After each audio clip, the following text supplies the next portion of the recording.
I know the struggle when I'm sitting here and I'm listening to everything, the DP, the director, it's very relatable. I had some questions, but it's the same struggle, a fight for your vision, artistically, a fight to like, support or at least cover the cost of your vision and to be able to invest your money into the next vision, to be independent in making it, but to still have to kiss some ass to get it distributed. These are the obstacles that I'm trying to eliminate because the people that are controlling the distribution of the masses, or at least, the narrative, they're not us. And they only do it when it behooves them. But when I'm here and I'm listening to real filmmakers that look at the art of it and they're the same color as me, I'm like, I'd be thinking I'm the only one of my skin color that cares about a lens, that cares about lighting, that cares about the process, about the different kinds of art. Like Wes Anderson is one of my inspirations when I direct. If you notice all my movies like, Honor Up, everything matches, you know what I mean? And those kind of things. It's funny what different people are inspired by the same people, but at the end of the day, they're inspired by art. So, my thing is, people could, like my cousin really brought your whole group and collective to my attention. And I don't know that I'm looking for it, but it comes to me, and I want to be able to focus. So as soon as this is over, I'm like, I already know I can send some scripts over there because I don't want to direct everything. I just think I'm the only one that knows how, you know what I mean? And I was curious to know how many pages y'all shoot a day because I personally, I shoot 10. My world record is 27, I stay in one place. You know what I mean?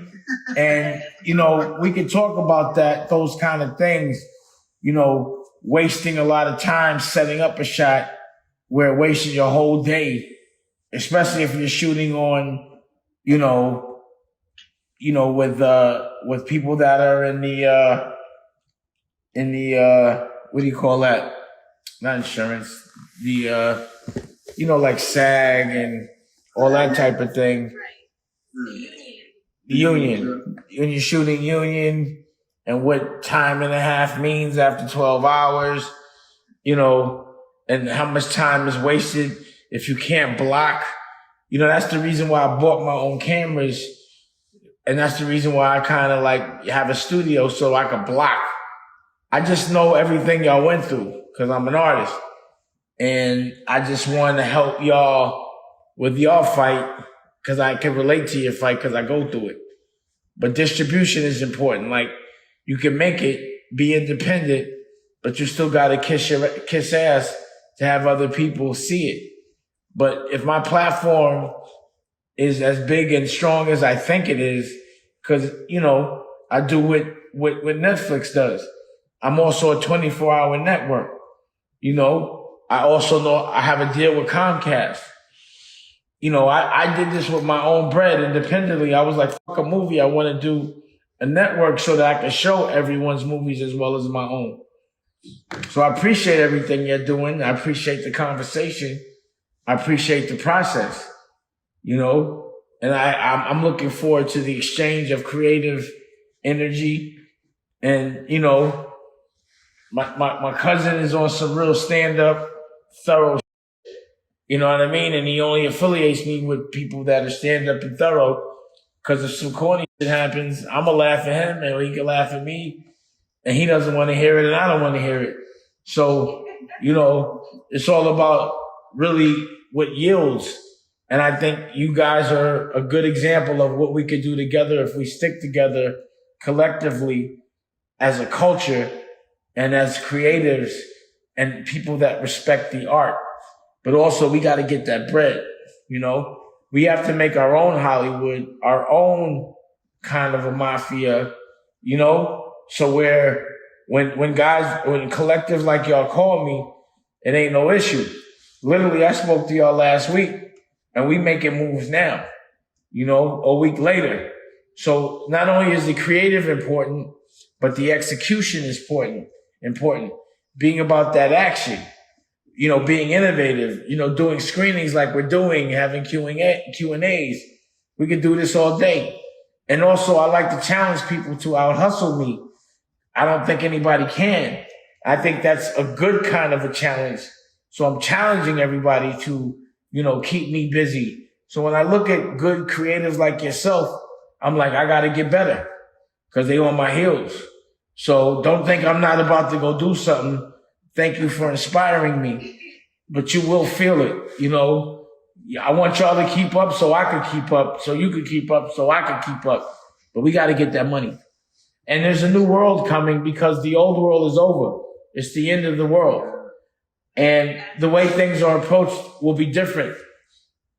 I'm prepared. I'm pandemic proof. Content is pandemic proof. Being able to make a lot of content cheap and good and be able to get it out fast, that's all that matters right now. We're going to have 2 years of this. So we have to prepare together so that we can come out of this, ahead of the game. And it's good that a lot of people are going to be removed because big budgeted stuff that entails a lot of people on the set, you ain't going to be able to do it. I don't care how much testing until there is a vaccine. We all got to stay safe. I suggest everybody, I don't care what they tell you to do, stay inside till they got, a cure or something for this. Or we have to prepare to make content while this is going on because it's going to be in high demand. And filmmakers like us that can do things, it's important that we stick together so we could control the narrative moving forward. I didn't want to say so much, but I'm a little drunk and it's Friday.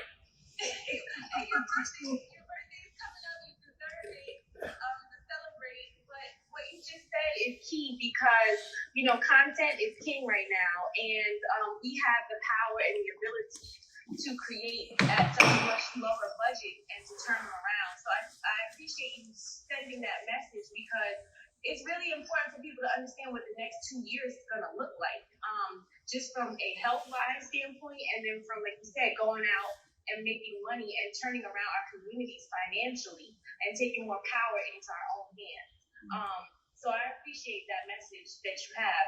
I want to ask the rest of the panelists, are there anything that you want to say before we open up the floor for Q&A? Chad, do you have anything you'd like to say before we go into the next phase? Yeah, to Dane's point, remove ego. You know what I'm saying? Like, to be clear, you got about 4 panelists up here, but it's a collaborative effort. You know what I'm saying? So even with being Smiley, we could be doing a certain scene, but it takes a lot of time to do the lighting in that one scene. So he'll be like, oh, we need to go block this other scene in the other room. You know what I mean? So a lot of times people are creative and they're ambitious, but their ego gets in the way and stunts their growth. So that's one thing I would tell all artists, to humble yourself. Yeah, and I know in the audience we have, viewers that are here as entertainment to just see as well, which is great. You have a lot of filmmakers in here. So I think sending that message to hear from Mr. Dash and to hear from yourself, it's the time to let the ego go and let's go create this art. But make it so that it's done in an effective, cost-effective way so that you can make money. Let me just say this, right? Let me just say this. The problem with us as a culture is we think the other culture is the plug. That's no longer the case, and we don't have to protect it, right? I really fought hard to understand how to do this, right? I'm really looking forward to working with everyone. I thought, honestly, I was on the planet all by myself. I was like, why am I the only black guy that cares about filmmaking and knows how to do it? But there's just so many, but we just don't link up. Because we think we have to protect the plug, them. We work together. We'll flip together. We just have to share our resources. But I see a lot of talent. I told my cousin, I was like, I'm not going to front. A lot of those guys look like they probably better than me, and I'm a filmmaker. You know what I mean? Y'all know how to tell a story. Y'all know how to capture it, and y'all take it serious. It's just important that we control the narrative. We just got to stick together and know that we're better than them. It's like a black guy playing hockey or tennis or golf. Anything they've been doing that they don't let us do because they think that we think they're in control, once we do it, we're better than them. We dance better. We film better. But we need to make more money than them. We need to have the lion's share. And that's important. With that being said, on the money tip, Omar, talk about, if there's anything that you'd like to say, before we open the floor to the audience, as the executive producer. You know what? My first film that I did was back in 2013, and I was just very naive to the business and very, I didn't really know what was going on. I just knew I wanted to make a film. And I will tell you is that as I made films, I started to learn the budgets. I started to learn exactly what it was that we needed and what we didn't really need, and that really made the difference for me. I went from a budget of, maybe, 70,000 for my first one to then going to like 24 and then bringing it back down to like literally like 6,000. And now I'm just doing stuff because I just have the equipment and I'm able to just do it. And everybody just has this passion to just really get it done and just, be creative at what we do. So yeah, I mean, budget is definitely important, but the creativity is just as important. Like you have to have that passion. You just have to have that creativity to get it done. And the creativity and have the people that believe in each other, that grow with each other and come up together. Absolutely. So with Sweely, like I said, you and Chad have had this ongoing relationship which really works, and you can tell that you have that relationship when you see the camera work, when you see how you convey the message through the lens. Are there any last notes that you want to leave for us about being the DP on this film before I open it up to the audience? Honestly, no, not really. I was just really grateful. I was able to help Chad tell this kind of story, and just grateful Chad and Omar and also Ty, they were also able to trust me to properly, get the vision right. So for that, I'm really grateful. And you did get the vision right. I appreciate it. What camera? Pardon me. What camera and lens did you use?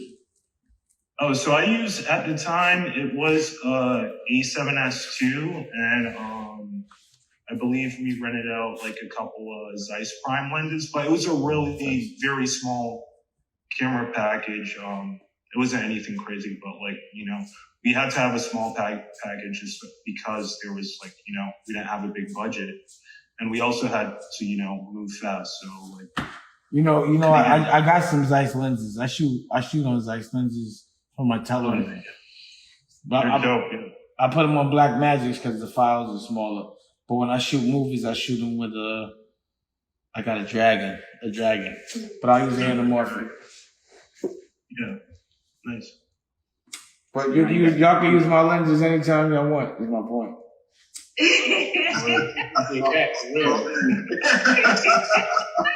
We'll be over there next week. Exactly. Yeah, they're shooting as we speak. Columbus Short in the studio in Burbank shooting right now. Yeah. Okay. We're working. So I want to open up the floor for any audience questions. And the way this works on Zoom is that you hit the option to raise your hand. BJ Gianni will go around and randomly select from the audience any questions that we may have. So BJ, let me know, do we have anyone with questions in the audience as of right now for either Mr. Dash, for Chad Quinn, for O, or Sweely? Yes, Anthony Nichols. Anthony Nichols, your microphone is turning on. You should be ready to go. All right, how you guys doing? So I know one of the things Dane was saying was to understanding what the next few years is going to look like. So let me just say, I graduate college in December. I graduate from Oregon from this December. So No, Miss Kia Freeman, she's one of my mentors. She helped me a lot throughout this process. So my question for Dane is, I know when you're saying like no understanding how you help people who's coming out the gate. So I mean, I'm a young film producer and I write films as well. So how would you help people who are in my situation, you know, like writing films, trying to figure out how to create it, and like pretty much asking the question, where do I go from here? I would just say make a film. If you went to school to make a film, don't wait for somebody to pay for it. Just do it. Because that's what I did. If you have the wherewithal, even you don't even have to have lenses or anything, a 5D, a 7D, anything. You put that together and you flip. That's all. But, the thing about your investment in college, do you have a student loan? Yeah, I do. Don't pay it right now. Mm. I wouldn't pay it right now. They didn't prepare you for the new world. And the thing is, like, the people that taught you in this moment, if you have the answers, you could teach them, because the playing field is level. Because what's about to happen is very unexpected. They don't know how to deal with this. But being able to make content is pandemic proof. But you have to know how to make it safe and lean, and you have to know how to distribute it to people. The direct to consumer relationship right now, like if you notice, they just put out that other movie, I don't know, with the trolls or whatever, and they almost made their money back just doing direct to consumer, no theatrical. AMC is tight. It's just a new world right now. If you know how to do it yourself, and there's no need for middlemen, that's what they wasn't teaching you in school. You don't have to raise money no more. You could just do it. And that's what all of us have done. We all independents here. I found it so easy that I said, fuck a movie, I'm gonna do a television network. Which is what I've done. My own Netflix and my own Showtime or HBO. 24-hour, completely independent, no licensing. And I'm able to share my platform to other independents as I feel. So just figure out the future. Right now, I couldn't even tell you what to do in the future because what's happening hasn't happened before. You could make a plan and they'll have to follow you. You could be the general, let everybody else be the soldier. But whoever has the answers to everyone that has the questions, they're going to come out of this big. Yeah. And Anthony, the thing about you being a college student at Morgan State, as Mr. Dash mentioned, you have access to equipment, you have access to crew and team. So you can call me anytime. We're gonna talk more. We're gonna talk some more. But also, I have access. If they have access to me, I own all my cameras. Right. I got red cams. I got lenses. I got C300s. I got Black Magics. I got 5Ds. I got Lumixes. I got editing bays. I know the game. I know how to package it up and put it out. I know every single way to monetize. From, streaming is easy. I've been talking about that for years. Syndication is easy. Licensing is easy. And, right now, theatrical doesn't exist. You know what I'm saying? It just doesn't. So it's real easy for guys like us right now. It's always been a war for independent, right? So the way I see it is everyone that's had the luxury of having big guns, AKs and tanks, they still got them, but they ain't got no bullets. We could take them right now with a little 22, 6 bullets, and take the whole game. We just have to be productive. Generals move into war. Soldiers sit still and wait to be told what to do. You heard it here first. That's what we gotta do. We have to move. We have to move together. Yes, I love it. DJ, we can go and ask the next audience question. Gian Shines. Gian Shines, your mic is on. I could kind of hear. I can't. You're a little low. How about now? Yes. Hey, how are you doing, Kia? Thanks for doing this again. This is great. Your panels have been awesome, all of them. I've been Thank you. Keep it up, Q to Q. Great to see you again. Yes. It's been great. I had a question actually for Sweetie Joseph. I wanted to ask him about the cameras that he used, but he already said it was A7S2, right? Yeah. But no, nothing. Just wanted to give you guys a shout out. Keep it up. It's been great knowing how you guys put this together. And just saying keep it up. God bless you. Thank you. God bless you too. Thank you. All right. I appreciate you joining us again. And we'll go ahead and ask the next question. Yes, Amaje. All right, Amaje, your mic should be on. Hello, can you hear me? Yes. Okay, awesome. First off, I would just like to say thank you so much to all the panelists for just giving your insight and your amazing words of inspiration to us aspiring filmmakers, aspiring directors, producers, writers, and the list goes on. Just up front, just saying thank you for taking the time for this. This is very, very, very informative.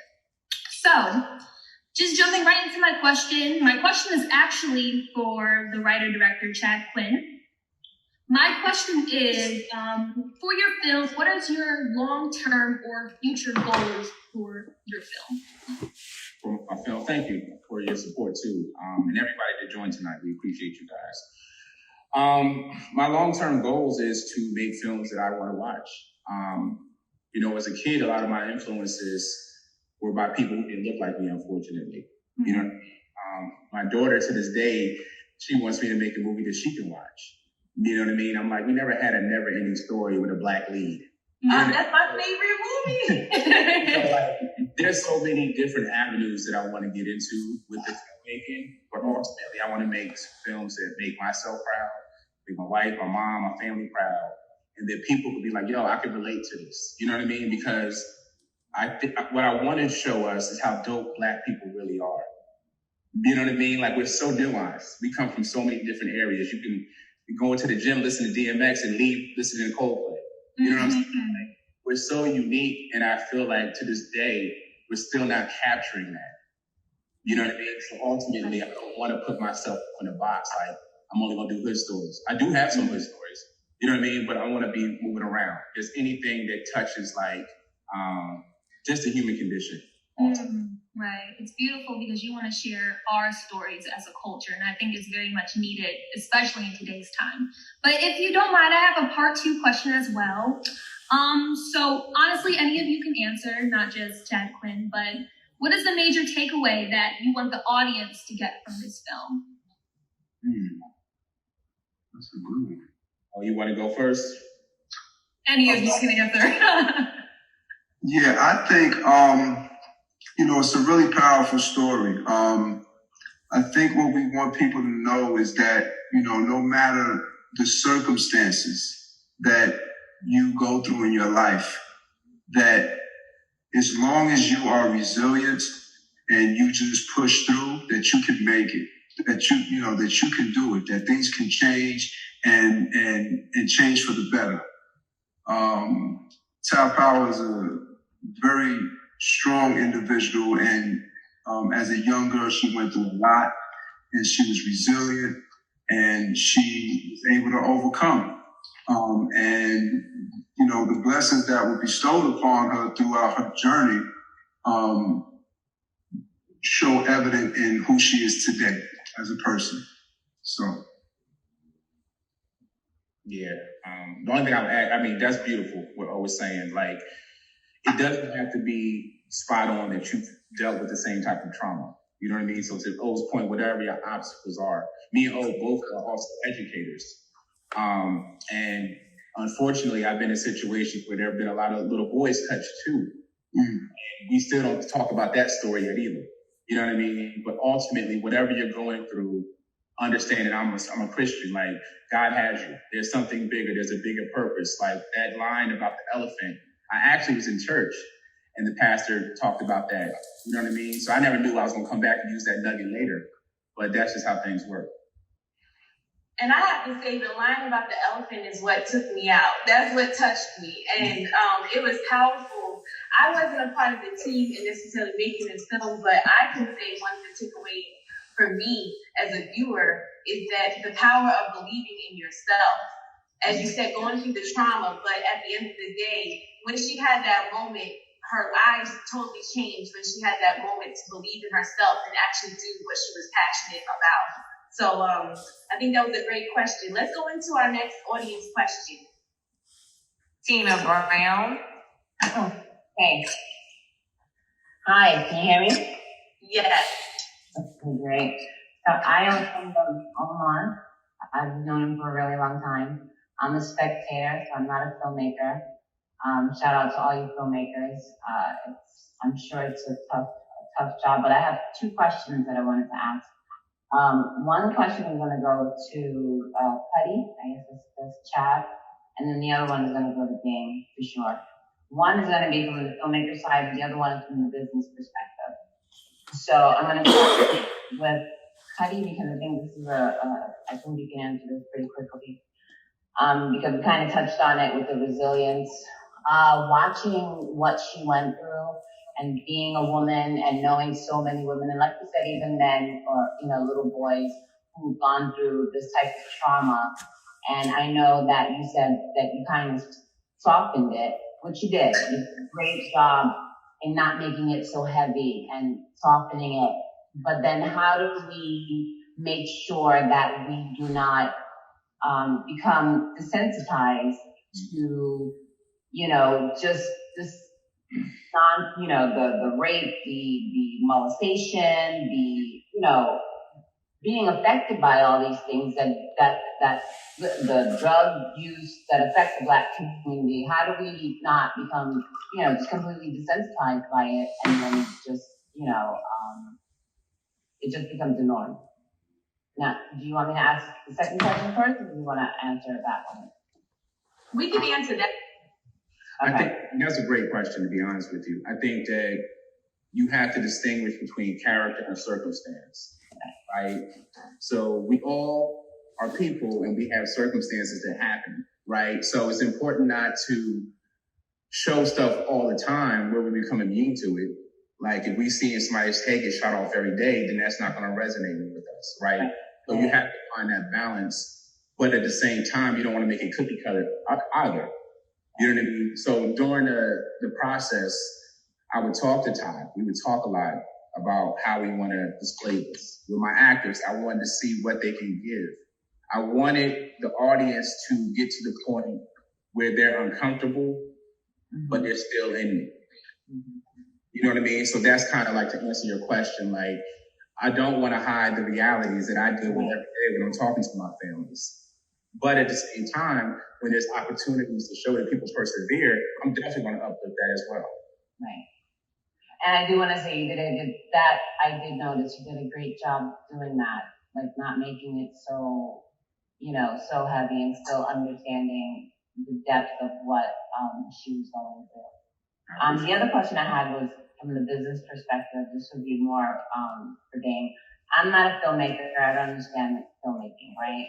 But I know Omar was talking about budgets, and he was saying, he put on a film where the budget was $70,000, or he put on a film where the budget could be, $30,000.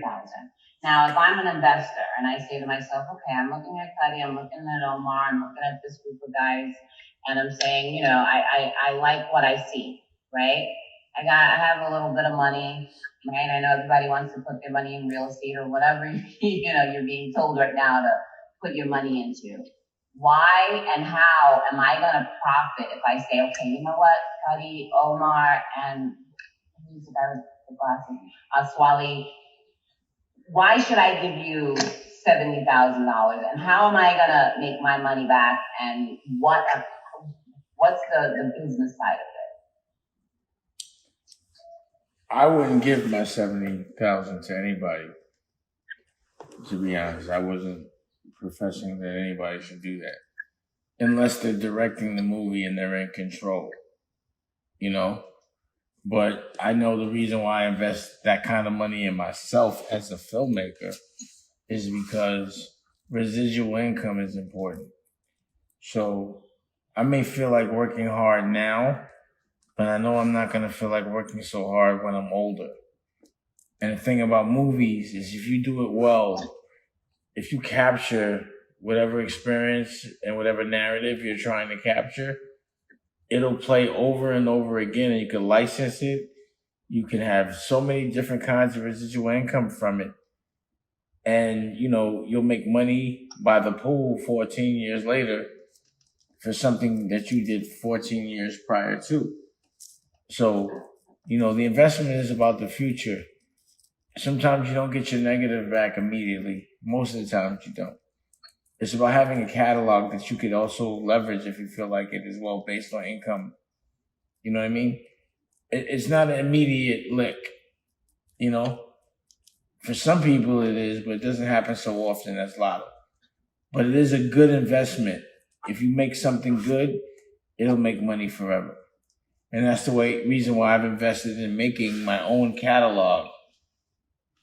So I have to bust it down with 10, 20 different people that are going to skim, But I know that, visuals that I've created when I was way younger, 14, 20 years ago, still make me money now. Yeah, one of the things I always tell investors is that investing in a film is like your retirement plan. As Mr. Dash said, it could come 10 years, 15 years later. But some do turn around within 3 to 5 years where you can start to see that money come back. Yeah, that helps you. Which one was that? Well, I have had some films where we've licensed, not in our own, studio, but where we have received funding from licensing it, and we're able to come into a position where 3 to 5 years later, you're able to start to see. 3 to 5 years later, it's not immediate. It's always a long-term investment. It's like, don't ever think you're going to get money overnight from it. It's about building a catalog. That's what it's about. Right.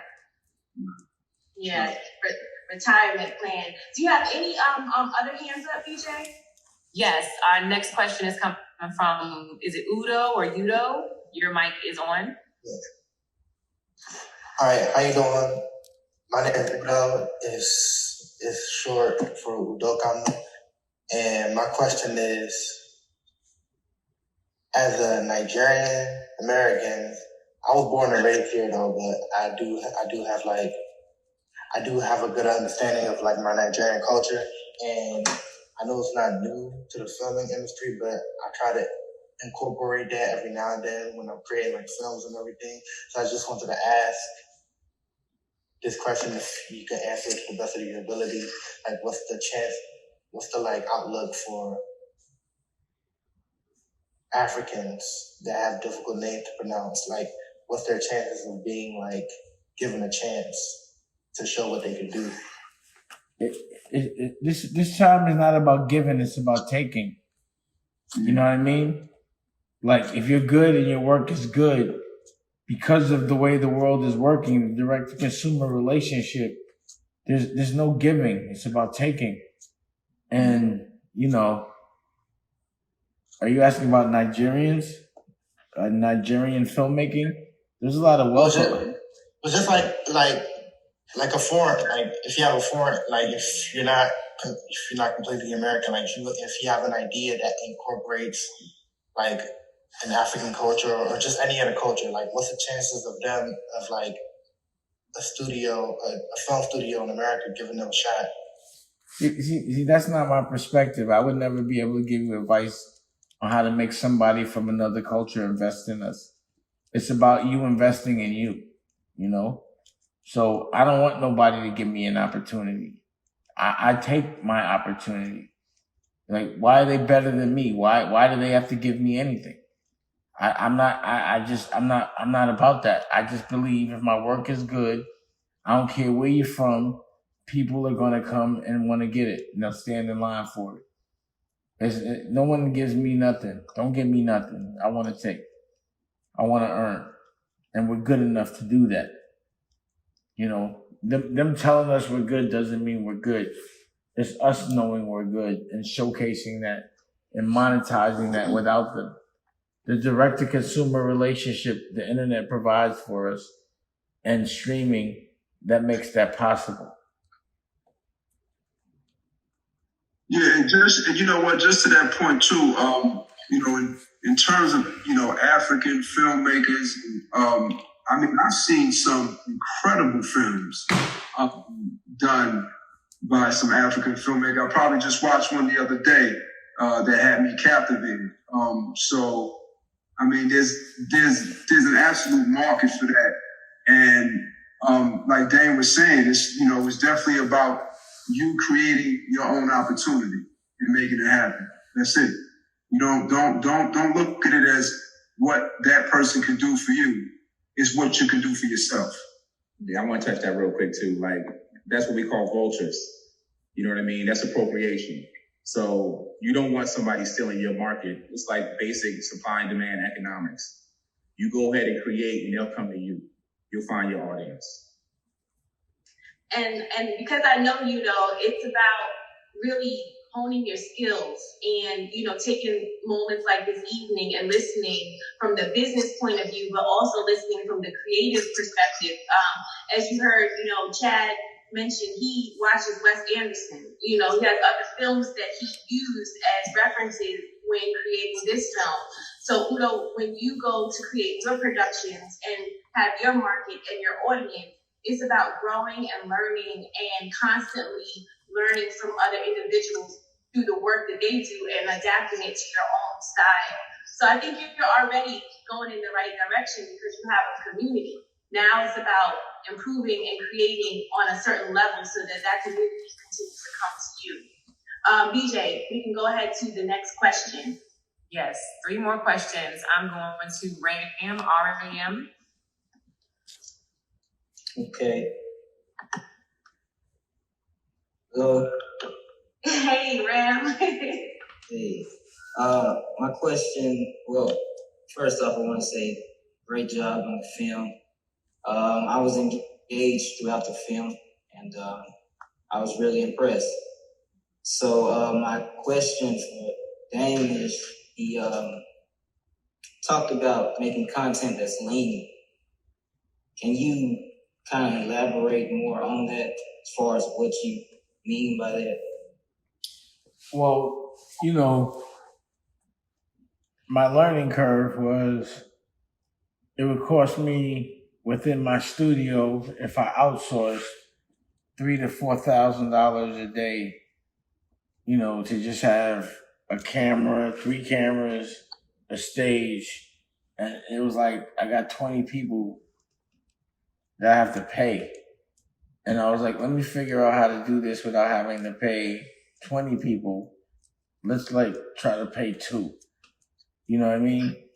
And, I figured out how to be lean where there's not so much cost on the film. There's not so much cost on the negative.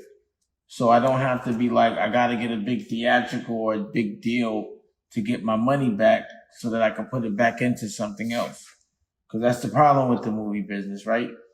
It takes a minute to get your complete negative back. And you need your negative back so you can put it into something else. So I'm not going to be dependent on other people and having a plan. I need to be flexible. I need to be able to have the least amount of people as possible to make the same thing happen. When I have 10 to 20 people on the set, I just need to be able to do it with 1 or 2. So that's lean.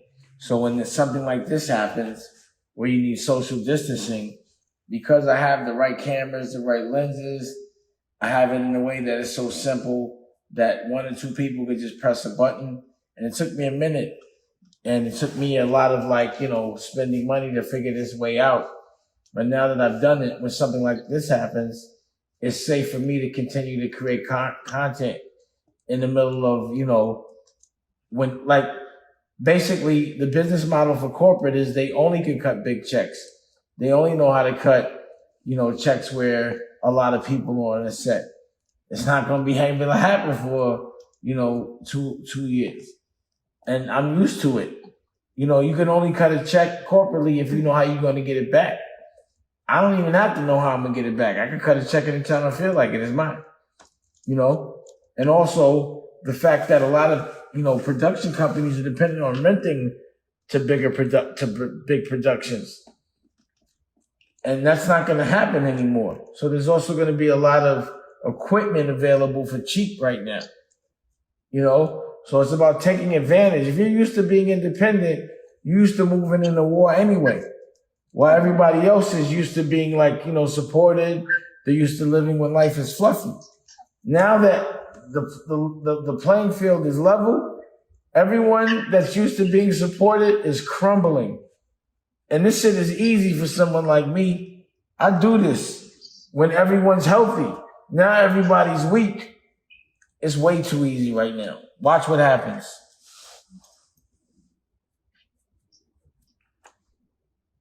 All right. Next is Jessica Smith. Hello, everybody. Can you hear me? Yeah. Okay, awesome. My name is Jessica B. Smith. I'm coming from North Carolina. Writer, filmmaker, producer, director, all that great stuff. But I want to keep it short because I know, you know, we're going a little long. But so my question is this. You know, so I heard Dane say he wasn't really looking for something, you know, to give necessarily give a platform like he created his own stuff. Chad, your work just kind of came to him.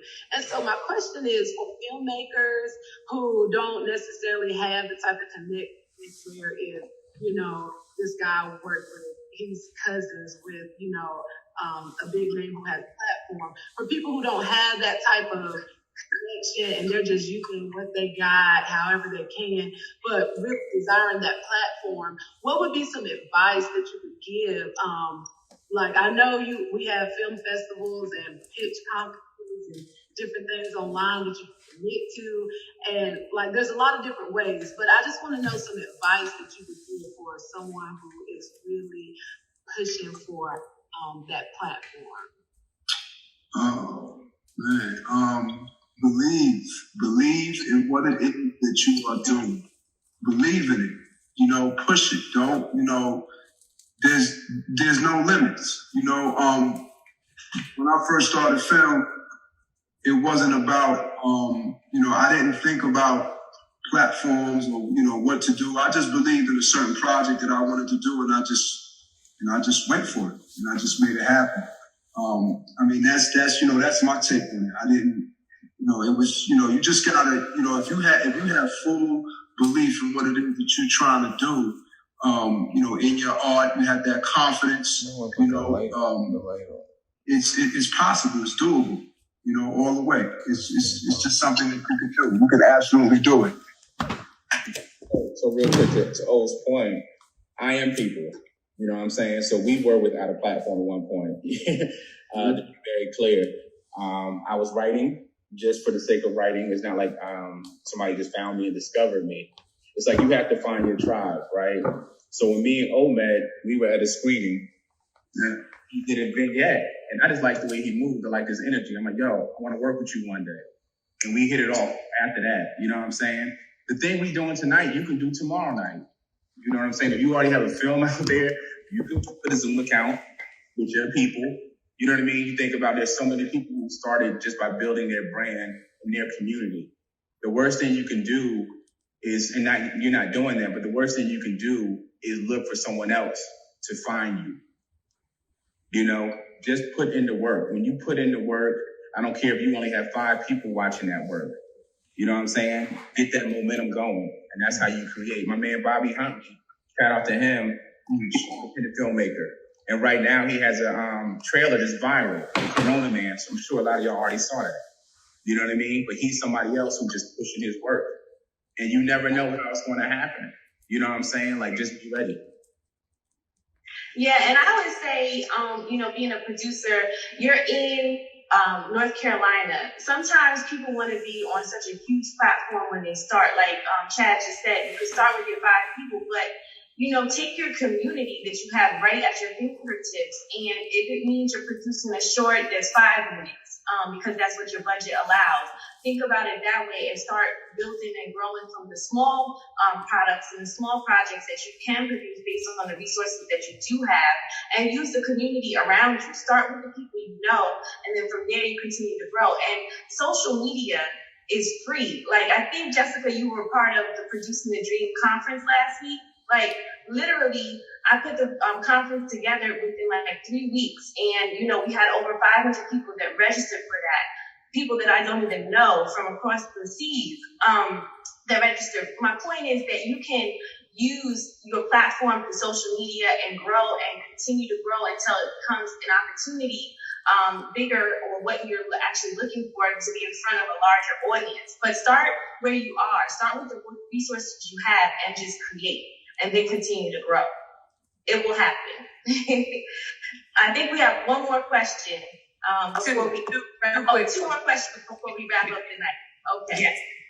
Next up is TK from Dell State. Shout out to all the HBCUs. Delaware State University. Hi, BJ.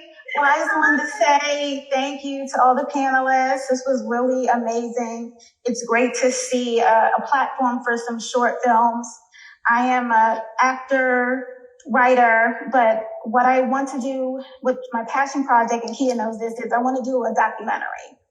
I'm coming up with obstacles on licensing video clips, historic video clips, pictures, especially now with like Library of Congress, you can't go to some of the free places. Do any of you do documentaries or have any suggestions for documentary content? Well, I haven't done any documentaries, but it's funny you say that because I'm actually in the process of putting one together. So we might be able to teach each other something. Yeah, I'm really not sure. I'm probably not the right person to answer that question, but yeah, I definitely feel your concerns in regards to that.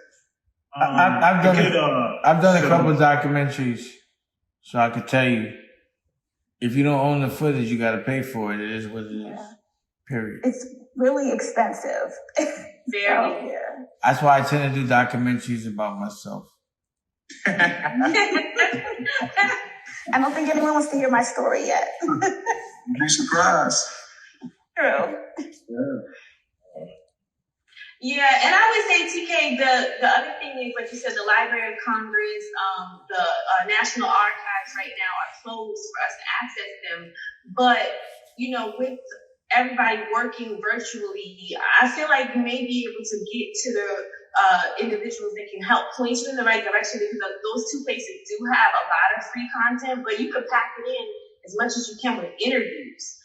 So that's one thing that you can look at doing, is pack it in with interviews. And same thing with the documentary. You might start with something that's like a teaser, 5 to 10 minutes, that get the audience and get the masses interested in your content, so that you can raise more money to be able to purchase the Can I say something?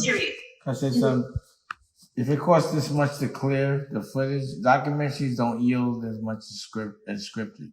Put that bread into scripted so you can make some residual income. I do have some scripted stuff in the works too. too. I would say if it's about making money right now, again, documentaries, either way, you got to pay.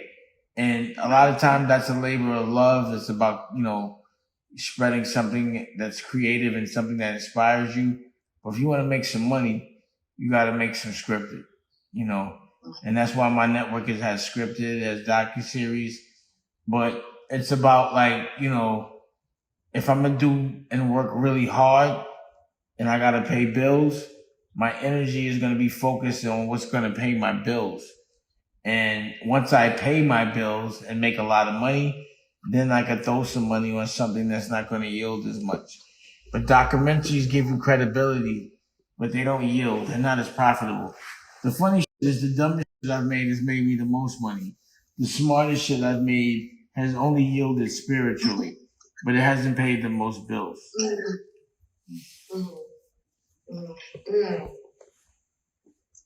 All right. Our final question is from Miss Giovanna King. Giovanna King, your microphone is, I think it's on. Let me check. Microphone check, 1, 2, 1, 2. Yes. Sorry. Hi, everyone. Hi, Kia. Hi, BJ. I was one of the participants in Producing the Dream, which was amazing. Yes, and now I'm enjoying this as well. My question is for anyone that can answer it. Kia, Dame, it's on the producer side. I am interested in pivoting into more of a producer-oriented career. I started out my career in the creative space as an actor. So I'm in the unions, in the SAG union, I'm in equity. But I've also produced one small short in the past. And I have a pilot that I wrote. I'm working on a feature as well. So I'm really trying to keep myself busy and in the industry as best as I can. So my question is, I know how we get paid as artists, meaning in the acting front, but I'm not exactly sure how it works on the producer side. How do you make your money? How would someone create a project, and where do you get your funds from? That sort of thing, because I'm very green at it. All right, let me just tell you. You know, at the highest level, this is what a producer does. They put up money, they license a story from like an author or whatever the rights, and then they put together a package, and then they go sell the rights to like a major, like a Universal or whatever. They sell it, and then they get paid a fee to do it. And depending on how powerful you are, you might get some residual income, but usually, just being green, you won't. That's one kind of producer. The other kind of producer puts the bread up and makes it, owns it, and, they get that residual income once they get licensing and all the things that come with it, but it's a long-term thing.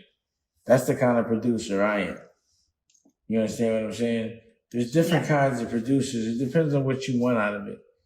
You know what I mean? But at the end of the day, my experience, to make the most money, it means to own it. You have to make it yourself. And then once you have it, the income comes from licensing it. You can put something in 10 theaters, and that's only for perception. There's not too much money in that, especially because of the world in which we live in now. You understand what I mean? So you could be an executive producer where you put the money up movie-wise and you have no creative control. You just show up. You could be the producer where you develop the story. You go and you sit on the set. You make sure the does what it does. You hire the line producer, but you get a fee. You might not have so much residual income. Those titles are all bullshit. They're just titles. Okay. They're just titles. It's who puts up the bread. That's who's the boss. Period. It doesn't even matter. You could be the director. You could be the writer. Whoever puts up the money controls everything. So it's almost, it's about the integrity of what you're doing. You have to do it yourself. That's my experience. Okay, thank you. Raising money sucks. I wouldn't do it. I don't suggest anybody do it. I don't do it, but because I'm ready to, take on that pain of doing it myself, I have a platform. I can provide distribution. I have cameras. So if I believe in you, I can let you hold my cameras just because no one let me hold theirs. You know what I mean? But the old way of doing things means we don't get the lion's share of the bread. We have to create a new blueprint on how we get the lion's share based on what we do in our experiences, and forget them. They don't validate us. Yes. So that was our last question of the evening. I do want to ask the panelists, do you want to share your information of where people can, contact you through social media? Yeah, sure. So, again, my name is Omar Salgado. You can get at me on IG at Grown Man Sport, or you can just also have another handle, Omar A. Salgado. That's OMARRASALGADO. Okay, and Chad? Cuddy Q, CUTTYQ. All right. Billy? platform? At Swilly Joseph on Instagram. So it's SWELEE and my last name Joseph. Okay, and at this point, you all should be following that app. Again, we appreciate tonight. And Dusko Poppington, that's me. Oh, I'm sorry. And Dusko Poppington, you definitely want to follow his individual page as well. So Dame Dash Studios and Dusko Poppington. And again, we appreciate that we were able to come out tonight to watch for the love of music. That's what brought us here. But I think overall, we talked about what's happening and the shifts in the industry. And Mr. Dash gave us his, expertise. He's been a pioneer in the industry. He told us tonight what we need to do. And I think if we all walk away, it is to create your own, believe in yourself, and don't allow yourself to get stuck creative in a space where, you have to give it to someone else. So as creators on, I hope you walk away believing in your work and going to work during this pandemic from individuals like these gentlemen on the panel this evening. So I want to thank you all for coming out. Again, producing a dream. Go out there, produce a dream. Hit me up on the email. Follow these platforms, and we will go on from there. Does anybody else have anything else they'd like to say? If not, God bless. I'm gonna get a picture. The wizard wants a picture with everybody. Turn those cameras on, y'all. If y'all don't know BJ, I do pictures. Screen right, give y'all a few seconds to turn your cameras on. I see too many cameras off. Let's go. Turn them on. The camera's on. Let's get a picture. Let me know you're ready. Last call. All right, here we go, y'all. 1, 2, 3. Actually, let's do 1, 2, 3 for the love of music. All right.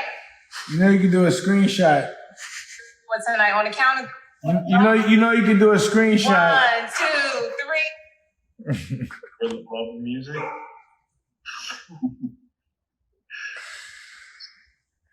Oh. Yes, I know. 1, 2, 3. For the love of music. For the love of music. The love of music. You got it. Yes. All right. Great job, bro. Impressive. Thank you, Dave. Thank you. Let's work, y'all. Thank you, Nicolette. Okay, Thank you. Let's see. Good night.